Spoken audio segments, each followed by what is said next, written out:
इस कार्यक्रम के पुण्यार्चक हैं निवेदक सकल दिगंबर जैन समाज, सतना, मध्य प्रदेश।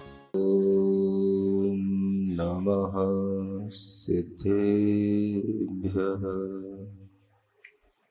ओम नमः सिद्धेभ्यः।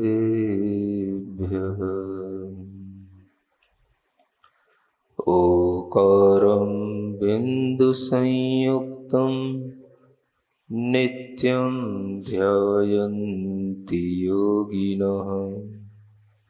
कामदं मोक्षदं चैव ओंकाराय नमो नमः। अरहमित्यक्षरं ब्रह्म वाचुकं परमेष्ठिनः। सिद्धचक्रस्य सद्बीजं सर्वतः प्रणमाम्यहम्। अनंतानंत सिद्ध परमेष्ठी भगवान की, देवादिदेव 1008 श्री शांतिनाथ भगवान की, वर्तमान शासन नायक श्री वर्धमान महावीर भगवान की, परम पूज्य आचार्य गुरुवर श्री विद्यासागर जी महाराज जी की। इनके ध्यान करने से हमारे अंदर शक्ति उत्पन्न होती है, स्वास्थ्य उत्पन्न होता है, हमारी भावनाएं वास्तव में उन पंच परमेष्ठियों की शक्ति से जुड़ती हैं। यहां पर एक चीज आपको बताना चाहता हूं। ये एक शब्द आया, जानन पश्यन। सुन रहे हो क्या लिखा है? जानन पश्यन। जानन का जा निकालो और पश्यन का पा निकालो, क्या बना? इसका नाम है जाप। सुन रहे हो कि नहीं? जानन का जा निकालो और पश्यन का पा निकालो। पहले इन दो अक्षरों से जाप बन जाता है। माने जाप में आपको क्या करना है? जानना है और देखना है, कुछ सोचना नहीं है। एक नया चिंतन दे रहा हूं आपको। विद्वान महोदय सामने बैठे हैं, शायद उन्हीं के पुण्य से चिंतन आया है, आज ही आया, अभी आया है। सुन रहे हो? जानन पश्यन, जानो और देखो। जब भी आप जाप करते हो तो ये जाप के दो शब्द कहां से बने हैं? ये जाप के दो शब्द यहां से बने हैं, जानन और पश्यन। इनके प्रथम शब्द लेकर के जाप शब्द बनता है। एक नया भाव आज आपको दे रहा हूं। ये सतना के शांतिनाथ भगवान का अतिशय है। नई खोज है। अभी तक आपने जप सुना होगा। जप किसे बोलते हैं? तो जकारो जन्म विच्छेद, पकारो पाप नाश कै, इस तरीके का एक श्लोक आ जाता है। आज मैं आपको नई चीज दे रहा हूं। जाप शब्द किससे बना? जानन क्रिया और पश्यन क्रिया से जाप शब्द बनता है। जब जकारो जन्म विच्छेद, जन्म के जाको और पाप के पाको आप लेकर के जप बना सकते हो, तो उसमें भी अगर देखा जाए तो पाप का आपने पा ले लिया, पूरा पा तो उसमें भी नहीं लिया, क्योंकि पाप में पा के साथ में डंडा भी लगा हुआ है, बड़ा पा है वो। समझ में आ रहा है? वो जपा बनता, लेकिन उसको भी आपने जप के रूप में स्वीकार कर लिया। चलो कोई बात नहीं। मंत्र तो ऐसे ही बनते हैं ना, श्लोक तो ऐसे ही बनते हैं ना। तो मैं भी एक नया श्लोक बना सकता हूं, तो अब बना के आपको दिखाऊंगा। समझ आ रहा है? जप कहां से बना, जाप कैसे बना? अभी तक आप जप बोलते हो, अब जाप, जाप कैसे बनेगा? जाप करो, जाप। तो जानन, ये जो क्रिया है, जानन इति जा शब्द, पश्यन इति पकार है, और दोनों का मेलन कर दोगे तो बन जाएगा जापह। माने जाप में आपको क्या देखना है? ध्यान भी आपका जाप में होना चाहिए और ध्येय भी आपका जाप में होना चाहिए। ध्येय आपके लिए क्या होना चाहिए जाप करते हुए? माना महाराज हम जाप करें तो क्या ध्यान करें, क्या सोचें, क्या विचार करें? आप कुछ नहीं सोचो, जानो और देखो।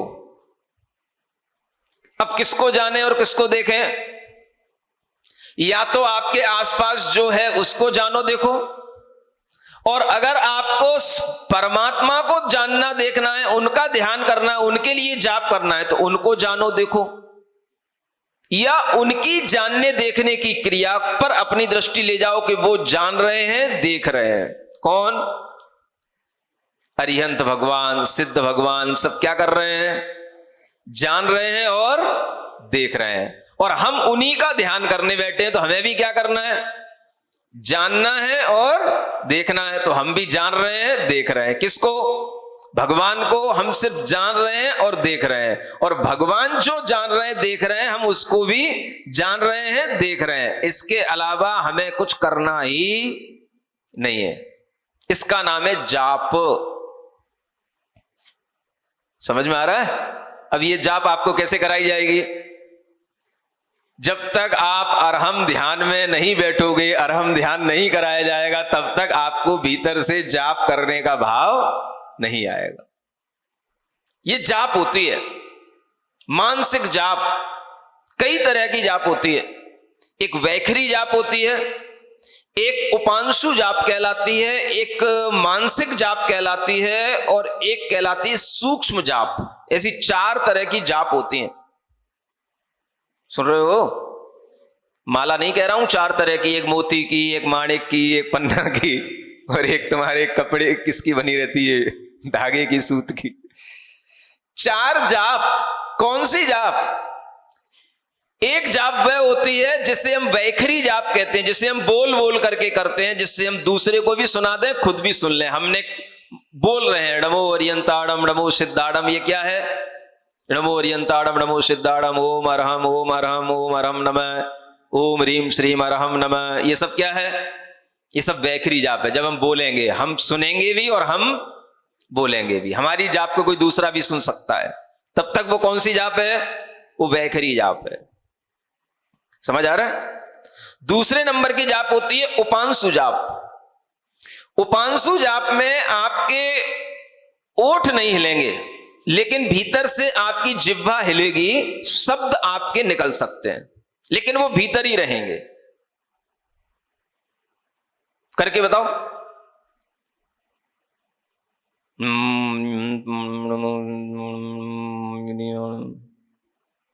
ओठ मत हिलाना, केवल बस भीतर से नमो अरियंताड़म नमो सिद्धाड़म करना, ओम अरहम नमः करना, बस ओठ मत हिलाना। मनी थोड़ा सा मंद ध्वनि में करना। इसको क्या बोलेंगे? ये उपांशु जाप है। ये दूसरे को सुनाई नहीं पड़ेगी आप क्या पढ़ रहे हो, आपको पता पड़ेगा आप पढ़ रहे हो। तीसरी होती है मानसिक जाप। ये एक सूक्ष्म स्तर पर आने से पहले की जाप है, और इसी का सबसे ज्यादा फायदा होता है। माने वैखरी जाप में अगर आपको 25% लाभ मिलता है, तो उपांशु जाप में आपको 50% लाभ मिलता है, और मानसिक जाप में आपको 75% लाभ मिलने लग जाता है। मानसिक जाप में क्या करना? बस अपने मन में, यहां पर आपके अंदर वो क्रिया आएगी जानने की, देखने की, यहां से शुरू होगी क्रिया। अब हम नमो अरियंताड़म बोलेंगे भी नहीं, खुद सुनेंगे भी नहीं, हम अपने मन से उसका प्रयास भी बोलने का नहीं करेंगे, लेकिन फिर भी हमारे मन में चल रहा होगा। बिना बोले भी क्या मन में चलता है नमो अरियंताड़म? अपने मुंह बंद कर लो, ओठ बंद कर लो, जिब्बा को हिलाना नहीं, फिर भी देखो नमो अरियंताड़म क्या हम सोच रहे हैं, मन में आ रहा है नमो अरियंताड़म? बोलो, आ रहा है ना? आता है ना? इसका नाम क्या है? ये मानसिक जाप है। समझ पा रहे हो? ये कौन सी जाप है? इसमें 75% लाभ आपको जाप का मिलने लग जाता है। और फिर एक होती है सूक्ष्म जाप। इसमें 100% आपको जाप का लाभ मिलेगा। इस सूक्ष्म जाप में क्या होगा? आपको यह भी पता नहीं होगा कि मैं नमो अरियंताड़म कर रहा हूं, मैं अरहम बोल रहा हूं, वो अब आपके दिमाग में बिना प्रयास के चलता रहेगा। बिना आपके प्रयास के आपकी धारणा में जब वो बन जाएगा, बैठ जाएगा, तो वह अंतरंग से अपने आप आपके अंदर वो तरंगें उत्पन्न करता रहेगा। इसी को साइंस की भाषा में कहते हैं सबकॉन्शियस माइंड में वो चीज बैठ जाना। फिर आप हमेशा कभी भी किसी भी क्षण उनका स्मरण कर सकोगे। यह मानसिक जाप में जो व्यक्ति रमने लग जाता है उसे हमेशा सिद्धों का ध्यान, अरियंतों का ध्यान, ओम अरहम में अपने आप उसकी प्रवृत्ति बनी रहती है। माने वो सब काम करते हुए भी अपना ध्यान दुनिया से अलग रख लेता है। यह अभ्यास की चीज है। इसी को कहा जाता है कि खाते फिरते चलते उठते बैठते किसी भी समय पर भगवान का स्मरण करो। तो वो एक स्मरण तो विद एफर्ट और एक स्मरण विदाउट एफर्ट। जब हम विद एफर्ट कर रहे हैं तो वो हमारी इनिशियल स्टेज है, लेकिन जब वो विदाउट एफर्ट होने लग जाता है तो वह फिर हमारी एक तरह की वह मैच्योर स्टेज कहलाती है। माने हम वह कार्य करते करते परिपक्व हो गए। इसका नाम है जाप। जानो देखो। शांतिनाथ भगवान की मूर्ति के सामने बैठ गए, क्या करना? माथा पटकना उनके ऊपर बार बार, क्या करना? जानो देखो। बस भगवान के सामने बैठ जाओ। भगवान भी क्या कर रहे हैं? जान रहे हैं। और तो हमको भी क्या करना है? जानना है। और बस जानना और देखना, यह सबसे बड़ी जाप है। जानन पश्यन, इन दो शब्दों से मिलकर के यह जाप शब्द का सही महत्व सामने आता है। और जब ये सूक्ष्म जाप के रूप में आप उतर जाओगे तो उस समय पर आप यही कर रहे होगे, जानन पश्यन, जानन पश्यन। आप सिर्फ जान रहे होगे, देख रहे होगे। ये जाप का आंतरिक महत्व वास्तविक रूप से आपको उपलब्ध हो जाएगा। समझ में आ रहा है? ये तो कल की बात थी। अब थोड़ा आगे बढ़ेंगे भी कि यहीं पर रहेगी सिद्ध भक्ति है। कहां तक पहुंच गए थे? धुनवन ध्वांतम नितांतम, यहां तक बात हो गई थी। फिर इसके आगे क्या लिखा है? निश्चित मनुसभम प्रीणयन नीश भावम। क्या कहते हैं? निश्चितम अनुसभम प्रीणयन, ये तीनों पदों का एक साथ संबंध है। प्रीणयन यह क्रिया है, निश्चितम ये विशेषण है, अनुसभम ये विशेष्य है। अनुसभम का मतलब है चूंकि वह अरिहंत भगवान की अभी बात है तो अभी वो सभा में है। अरिहंत भगवान आपको ज्यादातर कहां मिलेंगे? सभा में ज्यादातर। उनका मोस्टली टाइम कहां पर स्पेंड हो रहा होगा? सभा में। कौन सी सभा में? समव शरण सभा में। अगर सभा में नहीं मिले तो कहां मिलेंगे? देखो बहुत अच्छी बात बता रहा हूं आपको। या तो वो आपको हमेशा सभा में बैठे हुए मिलेंगे, अगर बाई चांस वो सभा में आपको नहीं मिले तो कहां मिलेंगे? वो कहीं चलते हुए मिलेंगे, विहार कर रहे होंगे, गमन कर रहे होंगे। और वो विहार जहां भी करने के बाद में पहुंच जाएंगे तो तुरंत वहीं पर फिर आपको सभा में बैठे हुए मिल जाएंगे। इसलिए अरिहंत भगवान का काम कुछ नहीं रह जाता। बाहर के शरीर से बस उन्हें चलना, इतना ही काम रह जाता है, बैठना उठना बस।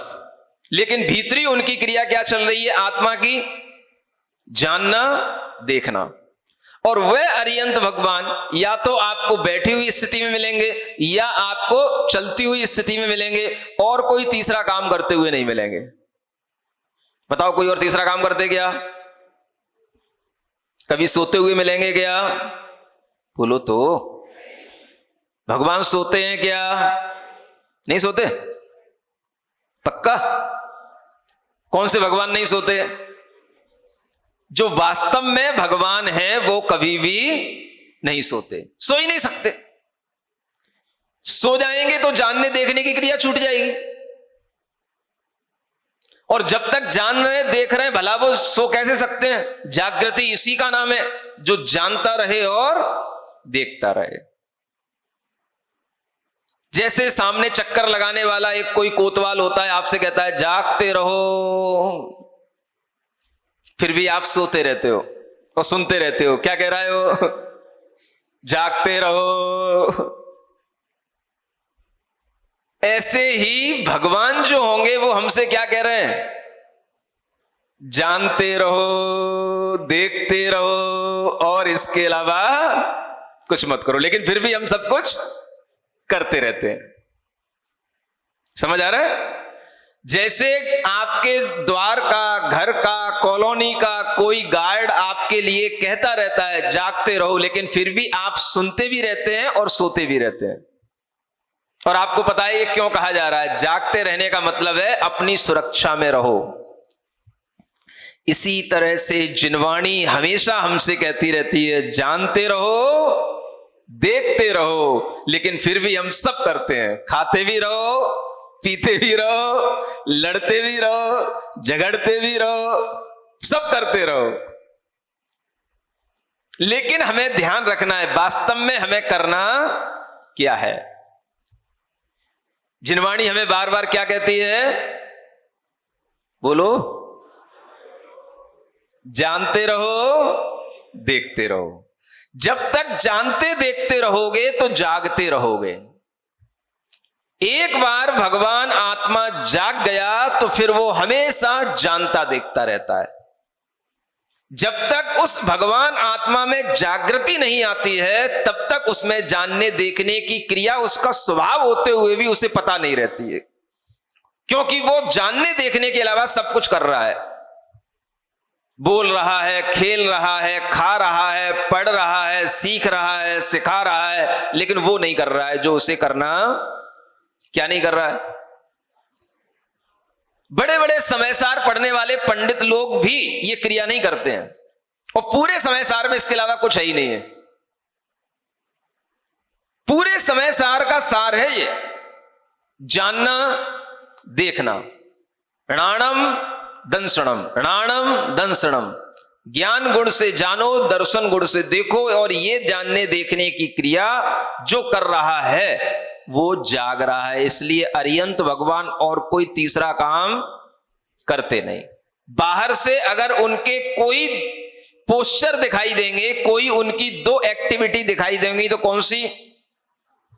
एक तो बैठे करके समौसरण में उपदेश देने की, और दूसरा उनका एक स्थान से दूसरे स्थान पर जाने के लिए गमन करने की। इसके अलावा वो तीसरे कभी पोस्चर में दिखाई नहीं देंगे आपको। कभी सोते हुए मिलेंगे क्या? बोलो तो। सबके दिमाग में बैठा हुआ है मिथ्यात्व। भगवान सोते हैं, भगवान जागते हैं। कौन से भगवान सोते हैं बताओ? अरियंत भगवान सोते हैं कि सिद्ध भगवान सोते हैं? कोई कह रहा है अरियंत भगवान सोते हैं, सिद्ध नहीं सोते। कौन से भगवान सोते हैं? हम भगवान को भगवान तभी कहना शुरू करते हैं जब वो सोना बंद कर देते हैं। ये जैनों की विशेषता है। ये किसकी विशेषता है? ये जैनों की विशेषता है। जैनों की विशेषता यही है कि जैन जिन्हें भगवान कहते हैं उनका भगवान कभी भी सोता नहीं है, चाहे वो अरिहंत परमात्मा हो, चाहे वो सिद्ध परमात्मा हो। समझ पा रहे हो हम क्या कह रहे हैं? अब जब भगवान सोता नहीं है तो फिर जागने की कोई अलग से बात नहीं होगी। जब भगवान जागेगा कैसे? जाग करके ही तो भगवान बना जाता है, और फिर सो गया तो फिर कब जागना? तो ये काम भगवान का नहीं। फिर भी हम कहते हैं ये 6 महीने सूर्य इस दक्षिणायन में चला गया, अब भगवान सो गए 6 महीने के लिए। अब भगवान 6 महीने बाद कुछ काम करेंगे, तभी अपन कुछ काम करेंगे। सुन रहे हो? ये भगवान करते हैं क्या? भगवान के सोने जागने से तुम्हारे काम चलते हैं क्या? ये तो सूर्य के अनुसार चलने वाली दिशाओं का और उन दिशाओं के माध्यम से जो उस समय पर महीने नक्षत्र आदि होते हैं, उनके ज्ञान के कारण से उन दिनों में कुछ मांगलिक कार्य नहीं किए जाते हैं, क्योंकि उनके प्रभाव अलग होते हैं। और जब वही सूर्य आदि अपने उत्तरायण में आ जाते हैं, उस समय पर जो नक्षत्र आदि की व्यवस्था बनती है वो एक चंद्र गति के अनुसार बनती है। वो व्यवस्था जब सब मिलकर के सही बनने लग जाती है तो उस समय पर सब मंगल कार्य भी करने लग जाते हैं। इसमें भगवान का क्या लेना देना, ये प्राकृतिक व्यवस्था है। जैसे ऋतुएं आती हैं जाती हैं, ऐसे ही प्राकृतिक व्यवस्था है। कुछ समय पर आपके घरों में विवाह शादी नहीं होते हैं, कुछ समय पर होने लग जाते हैं। भगवान कभी भी जागते सोते नहीं है, भगवान तो हमेशा जागते ही रहते हैं। और एक बार अगर भगवान जाग गए तो फिर उन्हें सोने की कोई जरूरत नहीं पड़ती, क्योंकि सोने के लिए भी कुछ खाना पीना पड़ता है, तब नींद आती है। क्या खा के सोएंगे भगवान? बोलो, क्या खिलाओगे उनको? खुरचन?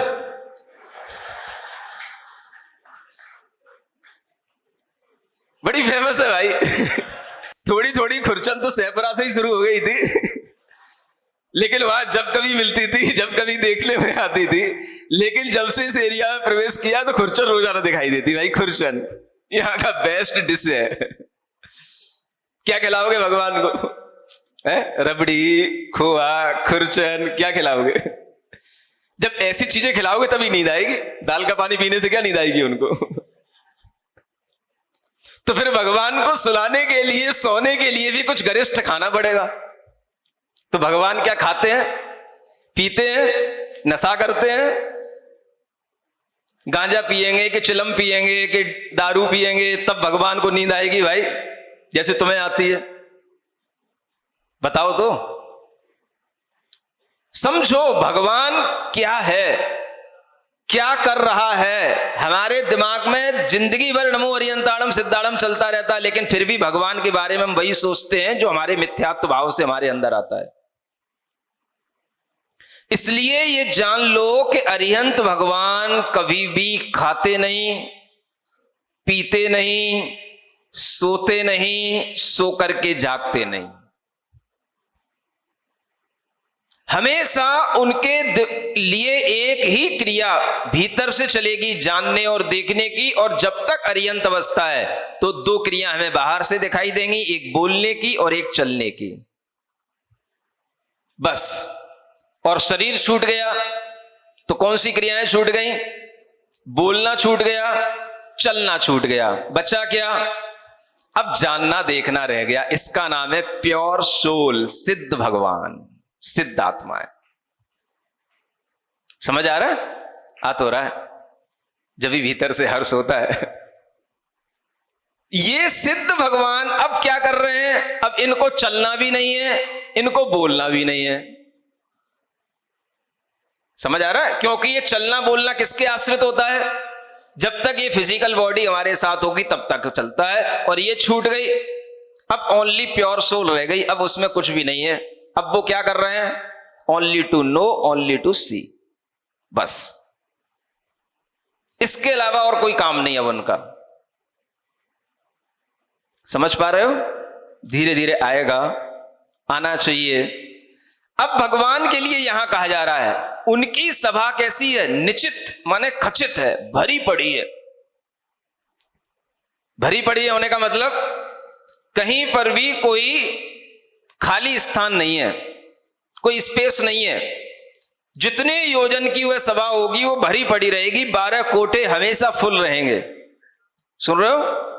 जैसे आप लोग यहां पर फुल दिखाई दे रहे हो, ऐसे ही भगवान की सभा में 12 कोठे फुल रहते हैं। यहां तो फिर भी थोड़ा बहुत बीच में कहीं हरी पट्टी दिखाई दे जाती है।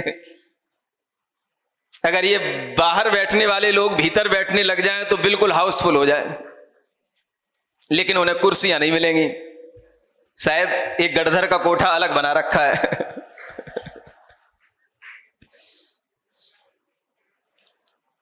बड़े लोगों का एक कोठा अलग बना रखा है। कोई बात नहीं, उनका काम सुनने का है, समझने का है, वो काम वहां पर भी रह करके बैठ करके हो रहा है। लेकिन भगवान क्या कर रहे हैं? पूरी खचित सभा को प्रीडयन, प्रीडयन का मतलब होता है प्रसन्न करना। सभा में बैठे हुए पूरी सभा को भगवान प्रसन्न रखते हैं। प्रीणयन, सुन रहे हो कि नहीं? हम भी पूछ लें आपसे, इस सभा में बैठे हुए प्रसन्न हो रहे हो कि नहीं?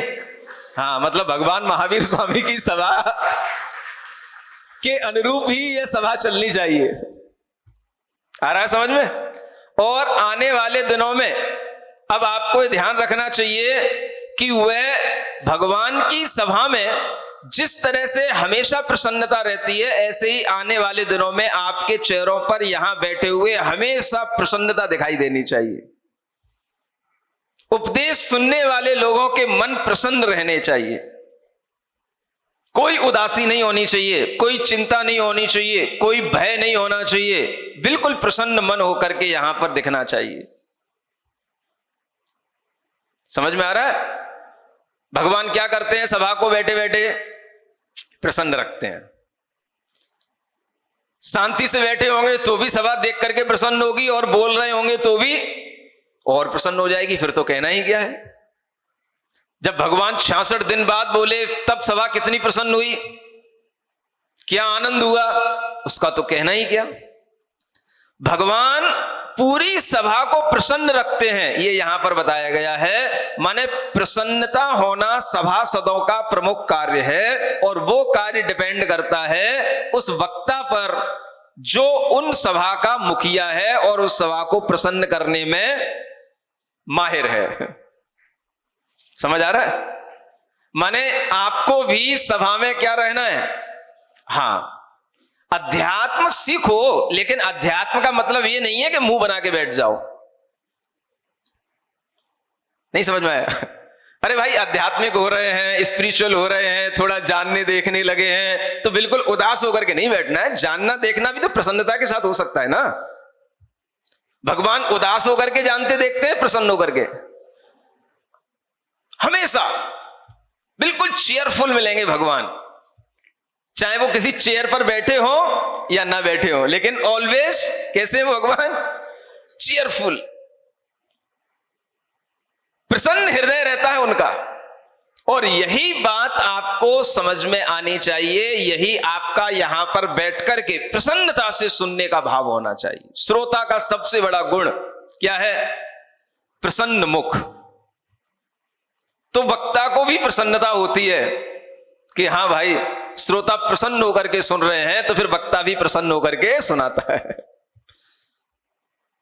ये बड़ी चीज है। देखो, आखिर समूह शरण में भी सुख मिलेगा तो कैसे मिलेगा? प्रसन्नता से ही मिलेगा। और सबसे बड़ा सुख क्या है आखिर बताओ? अपनी मन की हो गई, इसका नाम सुख है क्या? अरे मन की होने के बाद भी फिर बेमन की होने लग जाती है, मन की होने के बाद भी फिर मन दुखी होने लग जाता है। इसलिए सबसे बड़ा भीतरी सुख क्या है? प्रसन्न होना। भगवान अरिहंत देव ने इस सभा में क्या सिखाया? सब लोग प्रसन्न रहो। बड़े बड़े गणधर परमेष्ठी भी भगवान से यही प्रार्थना करते हैं, तिथियरा में पसीयंतु। प्राकृत भाषा में 24 भगवान की स्तुति गणधर देव ने की है, जो मैं आपको बता रहा हूं। और उस स्तुति में उन्होंने भाव लिखा है, तिथियरा में पसीयंतु, यानी तीर्थंकर मुझे प्रसन्न करें। माने गणधर देव को भी प्रसन्नता चाहिए। सुन रहे हो?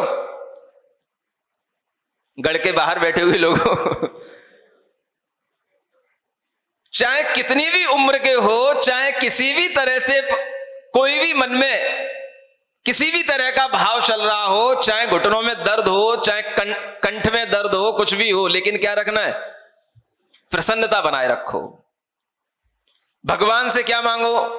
तीर्थंकर मुझे प्रसन्न रखे, बस प्रसन्न करो। यहां सभा में तीर्थंकर क्या फैला रहे हैं, क्या दे रहे हैं?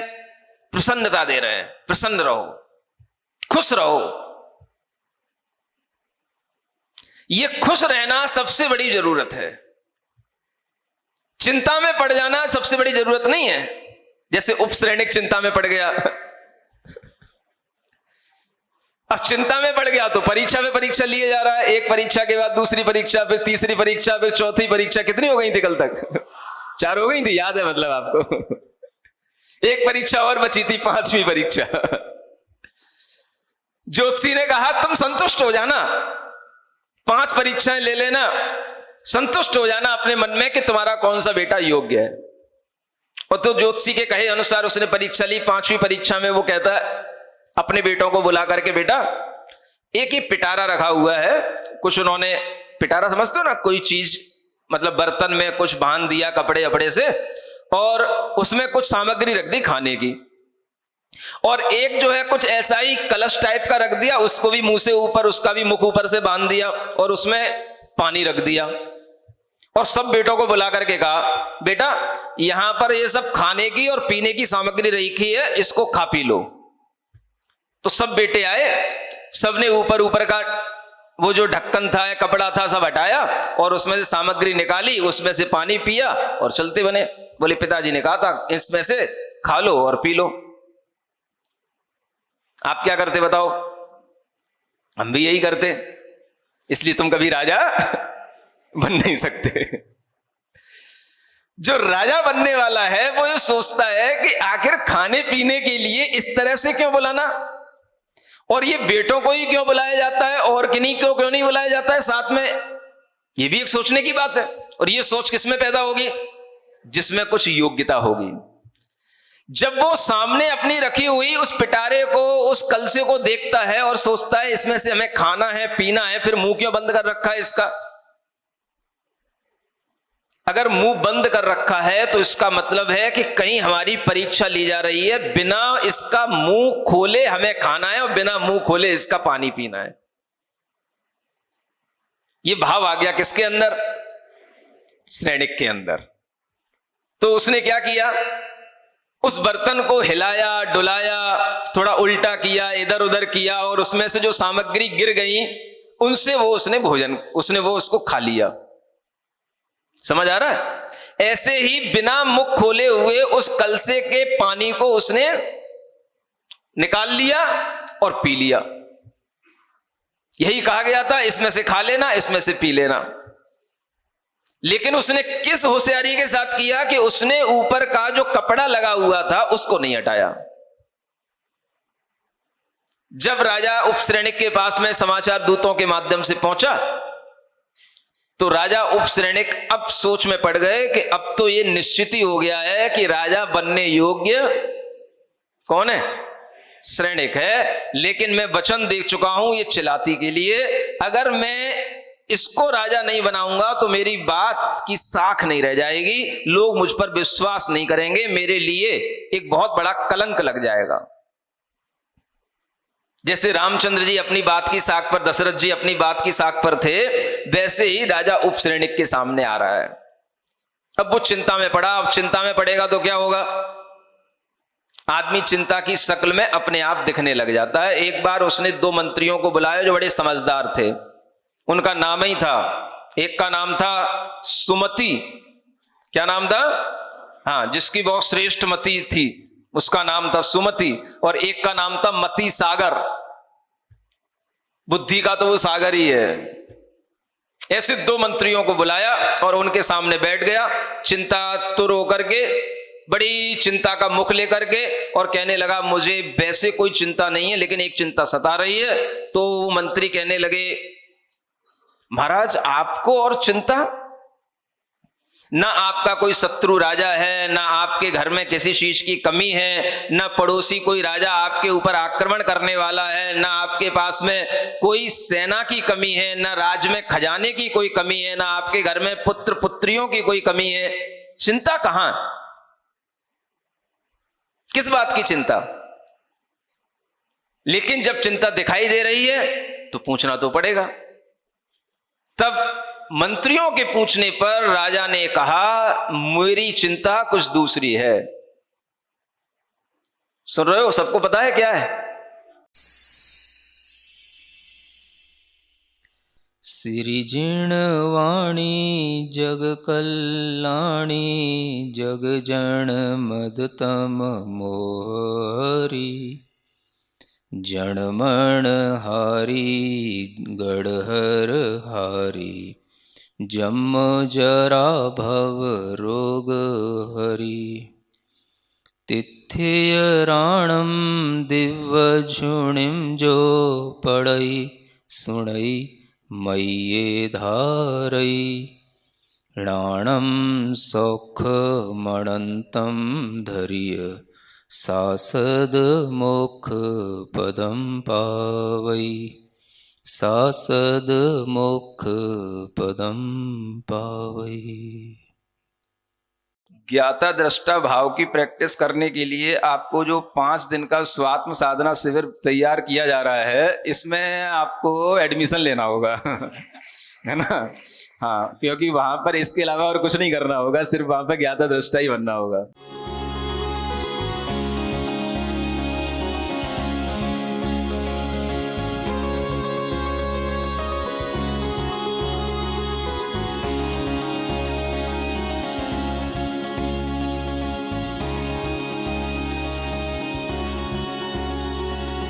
इस कार्यक्रम के पुण्यार्चक थे निवेदक सकल दिगंबर जैन समाज, सतना, मध्य प्रदेश।